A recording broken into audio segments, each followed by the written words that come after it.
महत्त्वाचा प्रश्न जो सगळ्यात पहिले मुणगेकर सरांनी मुद्दा मांडला होता तो होता कृषी क्षेत्राचा. त्यांच्या मते कृषी क्षेत्रासाठी या बजेटमध्ये काही नाही.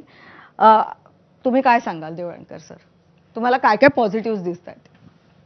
कसं आहे, शेतकरी बऱ्याच गोष्टींची वाट पाहतो आणि साधा भोळा आहे.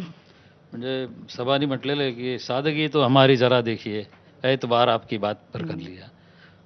बात तो सिर्फ एक रात की थी, लेकिन इंतजार हमने उम्र भर कर लिया.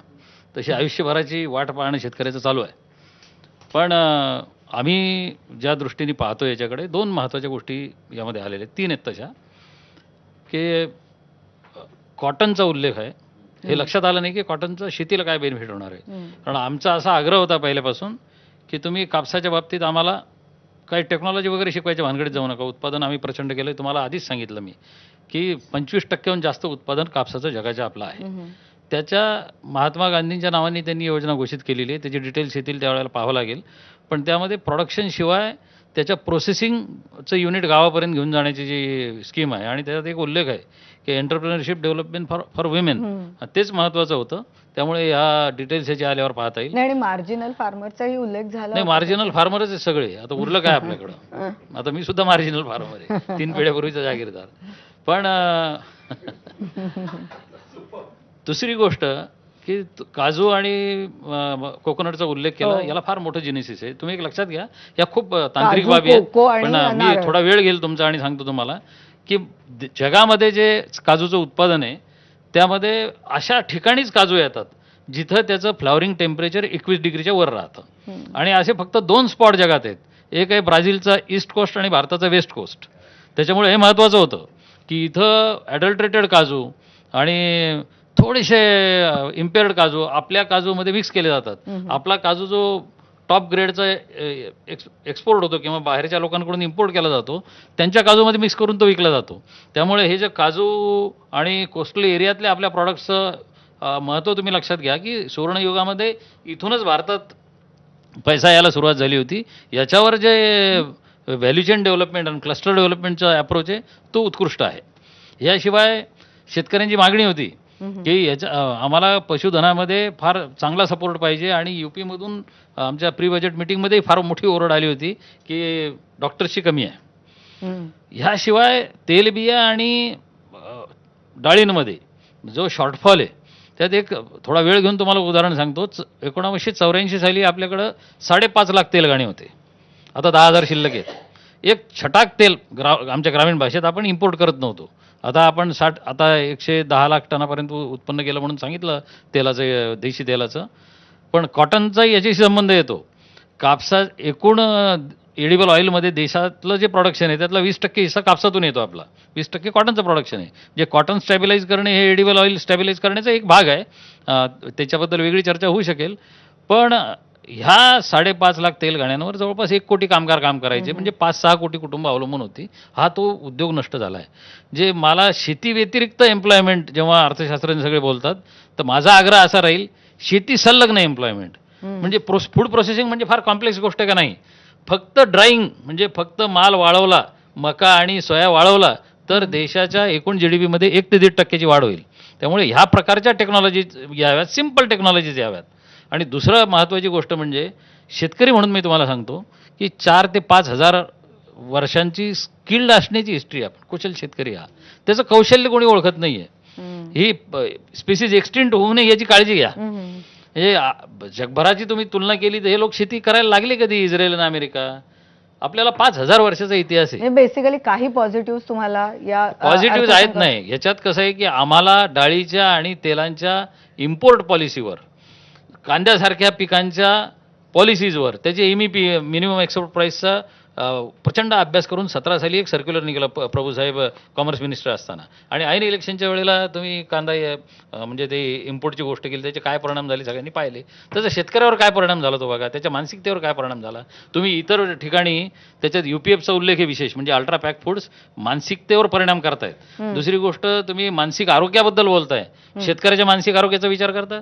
आज कोरडवाहू भागामध्ये शेतकऱ्यांनी किमान एक वेळा ते पूर्ण कुटुंब विचार करता आत्महत्येचा, याचा विचार तुम्हाला करावा लागेल.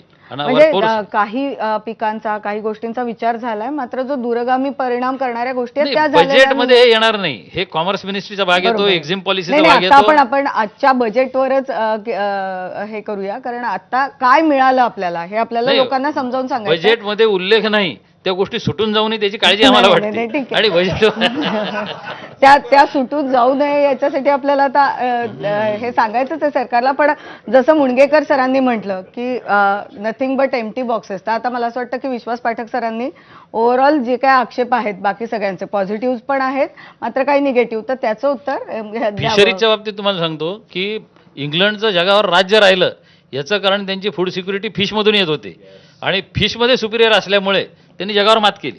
त्यामुळे फिशमध्ये मत्स्यावतार स्वागतार्ह आहे. नाही, आपल्याला आता आपली खरं वेळ संपत आली आहे. मात्र अगदी शेवटची कमेंट, अर्थात आक्षेप सगळ्यांनी नोंदवलेले आहेत, त्यामुळे तुम्ही काय म्हणाल? आक्षेप बरेच आहेत, सगळ्यांनी पॉझिटिव्हजही सांगितले, निगेटिव्हजही सांगितले. तर आता अगदी आपलं डिस्कशन संपवताना काय पॉझिटिव्ह तुम्हाला दिसले आणि यांच्या आक्षेपांना काय उत्तर द्याल? वेळ द्या, कारण की मी पहिल्यांदाच बोलतोय. नाही, डॉक्टर भालचंद्र मुनगेकरजी आपल्या बजेटच्या आधीचा त्यांचा टोन हा खरं मला आवडला नव्हता. तो खूप फेवरेबल वाटत होता. आता ते व्यवस्थित बोलतात आहे. पण मी एवढंच सांगेल की बघा, तुम्ही याच्याकडे कसं बघता. शेवटी काही एक मुद्दा असा निघाला की बजेटचं परफॉर्मन्स ऑडिट व्हायला पाहिजे. आता परफॉर्मन्स ऑडिट हे पूर्ण जनता कंटिन्युअस बेसिसवर करत राहते. राजकारण्यांसाठी परफॉर्मन्स ऑडिट हे डे टू डे बेसिसवर असतं. मग परफॉर्मन्सचे मुद्दे काय असतात? जसं मी आधी सांगितलं त्याप्रमाणे फिस्कल डेफिसिट 9% होतं, त्याला 3% आणायचं, हे टार्गेट घेऊन हे फायनान्स मिनिस्टर आणि मोदीजी चाललेले आहेत. ते 4.4 वर आलं की नाही. आपला जीडीपीचा साईज. सर, आपला जो वेळ कमी आहे, हा तुम्हाला म्हणजे लवकर संपवावा लागेल, तर त्यामुळे तुम्ही पटापट मुद्दे मांडा. असू द्या, मग काय मला चालेल, करा. मला सरकार म्हणून सांगायचं की सरकार अतिशय जबाबदारी जाते. इथे शेतकऱ्यांपासून, महिलांपासून, विद्यार्थ्यांना, डॉक्टरांना सगळ्यांना काही ना काही मिळालेलं आहे. डेव्हलपमेंटच्या दृष्टीने 7 बुलेट ट्रेन्स यांनी घोषित केलेल्या आहे. त्याच्यापैकी एक मुंबई ते पुणे आणि पुणे ते हैदराबाद आहे. तिकडे बेंगलोर ते चेन्नई देखील आहे. बुलेट ट्रेन किंवा या सगळ्या वंदे भारत ट्रेन्स वगैरे का लागतात? कारण तुम्हाला तुमचं ट्रान्सपोर्ट जोपर्यंत वाढत नाही, जोपर्यंत लॉजिस्टिक टाईम आणि लॉजिस्टिक कॉस्ट ही कमी होत नाही, तोपर्यंत तुम्ही ग्रोथ करू शकत नाही.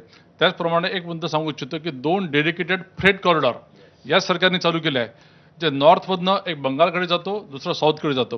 त्याच्या माध्यमातून फ्रेटची मुवमेंट जी जनरली मालगाडी ही 30 किलोमीटर पर आवरच्या स्पीडने जाते, ती आज 70 ते 80 किलोमीटर पर आवरच्या स्पीडने जेव्हा जाईल तेव्हा ती रोडपेक्षा देखील, ट्रेनपेक्षा देखील फास्ट राहील. अशा प्रकारच्या सगळ्या गोष्टी हे सरकार करत आहे. मला असं वाटतं की आजच्या बजेटनंतर देखील जेव्हा आपण डिटेलमध्ये वाचू, हेच लक्षात येईल की हा जो 7.2% ग्रोथ आहे, ही ग्रोथ अजून पुढे गेलेली असेल, रेव्हेन्यू अजून वाढलेला असेल आणि सरकारजवळ जर पैसे आले तर जास्तीत जास्त वेलफेअरच्या ॲक्टिव्हिटीज अजून आपल्या केल्या जातील. सर, तो छोटा मुद्दा तुम्हाला कंटिन्यू करायला म्हणून, जो एनर्जी सेक्टरचा होता, कारण सगळ्यालाच वीज लागते आणि त्याचा फारसा उल्लेख या बजेटमध्ये झाला म्हणून म्हणतो की काय एकेका लाईनने काही करणार नाही. एक मोठा त्यांनी उल्लेख केला की REC PFCचं रिस्ट्रक्चरिंग करणार. REC आणि PFC या अशा संस्था ह्या ऊर्जा खात्यातल्या कंपन्यांना फायनान्स करतात आणि त्याच्या माध्यमातून ऊर्जा खात्याचं आपण जास्तीत जास्त उन्नतीकरण करतो. जसं मोदीजींच्या माध्यमातून हर घर बिजली किंवा रूपटॉप सोलर इतक्या मोठ्या प्रमाणामध्ये चालू आहे की मी तुम्हाला दाव्याने सांगतो, काही वर्षानंतर आपल्याला MSCB सारख्या कंपन्यांची आवश्यकता लागणार नाही. आपण आपली वीज निर्माण करू, आपण आपली बॅटरी स्टोरेज आणू आणि आपण आपले काम करू. त्यामुळे आत्मनिर्भरता, मेक इन इंडिया या सगळ्या गोष्टींचा संगम या बजेटमध्ये दिसतोय. एक सगळ्यांसाठीच महत्त्वाचा मुद्दा आहे, तुमच्याजवळ आता माईक आहे तर तुम्ही सुरुवात करावी. ते म्हणजे टायर 2 आणि टायर 3 सिटीजच्या विकासावर भर दिलेला दिसतोय. ग्रामीण जी छोटी गावं आहेत त्यांच्याही विकासावर भर दिलेला दिसतोय. आपण बघतोय की सध्या मोठी शहरं चोकटअप झालेली आहे. तर या सगळ्याकडे तुम्ही कसं बघता की टायर 2 आणि टायर 3 खरं तर भरतगीतेजी पण छोट्या शहरात येतात आणि विकेंद्रीकरण हा जो मुद्दा आहे? बघा, विकेंद्रीकरणाच्या दृष्टीने अनेक प्रयत्न चालू आहेत. जसं आपण महाराष्ट्राचा जर विचार केला, आज नवी मुंबईला आपण एअरपोर्ट तयार केला आहे, तिकडे GCC सारखे सेंटर चालू होणार आहे. नागपूरला देखील मोठ्या प्रमाणामध्ये हे चालू आहे. त्यामुळे भारतभर अशा प्रकारचं विकेंद्रीकरण चालूच आहे. मुनगेकर सरांनी एक जो मुद्दा या सरकारवर आक्षेप घेतला म्हणून की आपल्याकडे इतके SC आहे, इतके ST आहे, मला असं वाटतं की हे सरकार आल्यापासून अंत्योदय हाच एक कन्सेप्ट आहे. मी जर रस्ता तयार करेल तर हिंदू मुस्लिम ख्रिश्चन प्रत्येकाला त्याचा फायदा होईल. मी जल जीवनच्या मिशनातनं जर पाणी घरोघरी पोहोचली तर त्याचा फायदा सगळ्यांना होईल. त्यामुळे हे सरकार जातीवादी वगैरे न जाता ज्याला ज्याला जे जे आवश्यक आहे तिथपर्यंत मला कसं पोहोचता येईल आणि त्याच्यासाठी माझा रेव्हेन्यू कसा इन्क्रीज करता येईल, माझं बजेट साईज अजून कसं वाढवता येईल, या दृष्टीने होलिस्टिक विचार करणारे सरकार आहे. खरं तर हाच मुद्दा मला पुढे घेऊन जायचा आहे. तुमच्याकडे येते सर. म्हणजे मी आधी भरत गीते सरांची कमेंट घेते. मुद्दा विकेंद्रीकरणाचा आहे. कारण आज आपण बघतोय की मुंबईसारखं शहर, पुण्यासारखं शहर किती कंजेस्टेड झालेलं आहे आणि एखाद्या मोठ्या कंपनीत किंवा मोठ्या सेटअपमध्ये मला जर नोकरी करायची असेल तर मला या शहरांशिवाय पर्याय नाही. आता जेव्हा आपण टायर 2, टायर 3 सिटीजचा विचार करतोय तर एक उद्योजक म्हणून कसं बघताय तुम्ही? नक्कीच ODOP, one district one product, या जे जिल्हास्तरीयवर घोषणा झाली ती खूप प्रशंसाजनक आहे. त्यामुळे दुसरं एक इनोव्हेशनबद्दल आपण संशोधनाबद्दल बोललो, त्यामध्येही मला चांगलं वाटलं की फिशरी, कोकोनट याच्याबद्दल संशोधन, कारण आपल्याला विकेंद्रीकरण करायचं असेल तर ॲग्री प्रोडक्टकडे लक्ष द्यावं लागेल. तर ॲग्री प्रोडक्टवरही भर दिला गेला. आणि टियर 2, टियर 3 सिटीमध्ये जाण्यासाठी आपल्याला PLI, PSI स्कीम वगैरे वाढवाव्या लागतील, ज्या आहेत सुद्धा, पण तरी सुद्धा वापरल्या जात नाहीत. सर्वांनाच मोठ्या शहरात राहायचंय कारण वर्क फोर्स हा तिथे आहे. जसं सरांनी